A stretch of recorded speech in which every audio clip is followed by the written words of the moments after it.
Let's break down the 4 core pillars that make Bitcoin a superior form of currency. These are the properties that fiat money, like the dollar or euro, simply cannot replicate. The most crucial difference between Bitcoin and fiat money is its supply cap. There will never be more than 21 million Bitcoin. This is written into its code. Fiat currency, on the other hand, can be printed infinitely by central banks at the push of a button. When central banks print money, they inflate the supply, devaluing every existing dollar or euro. This is the hidden tax of inflation. Bitcoin is anti-inflationary by design. Its scarcity mirrors gold, but with the added benefit of being digital, verifiable, and globally transferable.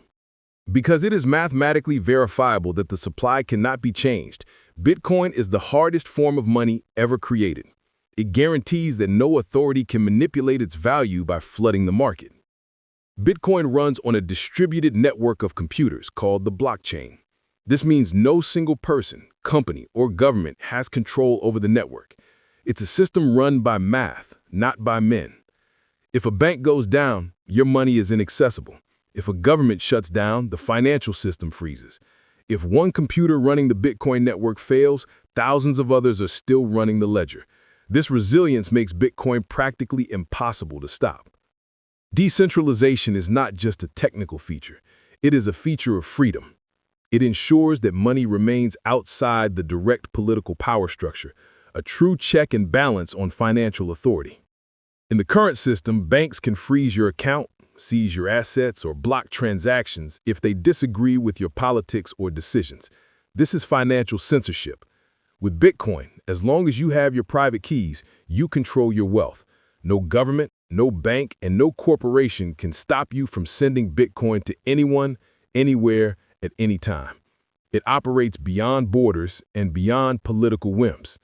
This is why Bitcoin is a lifeline for people living under authoritarian regimes, or for businesses operating in countries with heavy capital controls.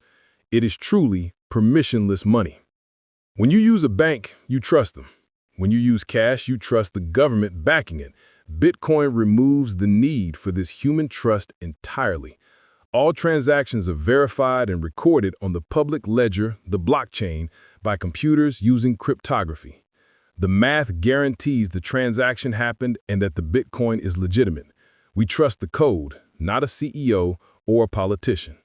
This trustless nature reduces fraud, eliminates intermediaries, and ultimately makes the system faster, cheaper, and fundamentally more honest than any traditional financial network.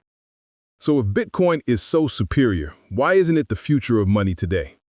The journey of adoption is underway, driven by 2 major factors: institutional acceptance and global necessity. Major players like BlackRock and Fidelity launching Bitcoin ETFs or exchange-traded funds signal a massive shift. They're bringing hundreds of billions of dollars from traditional finance into the crypto space, legitimizing Bitcoin in the eyes of the world. Nations with unstable currencies, places like Turkey, Argentina, and Nigeria, are seeing their citizens increasingly turn to Bitcoin as a practical store of value. When your local currency fails, you seek sound money, and Bitcoin is the most accessible sound money globally. The argument that Bitcoin is too slow or inefficient is becoming quickly outdated. Technologies like the Lightning Network are being built on top of Bitcoin, allowing for instant, nearly free transactions, faster than Visa and cheaper than Venmo. Bitcoin is evolving from a store of value to a medium of exchange. Companies like PayPal and MicroStrategy are integrating it into their daily operations. Governments are beginning to understand that they cannot ignore it. They must integrate it. The transition won't be immediate, and the road will be volatile, but the path is clear. The world is moving toward decentralized, permissionless, and inflation-resistant money. History shows that better technology always wins. Of course, critics still raise concerns about volatility, energy use, and regulation, but these are all temporary, solvable issues associated with any emerging technology. Volatility fades as liquidity increases.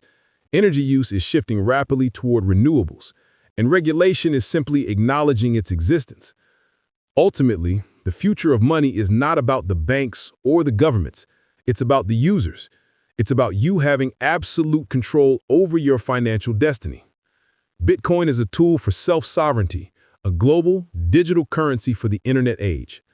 Thank you for joining us on this deep dive into the future of finance. What do you think? Is Bitcoin truly the future of money, or is it just a passing trend? Let us know your thoughts in the comments below. If you found this analysis insightful, please like this video and subscribe for more deep dive financial content. We'll see you in the next one.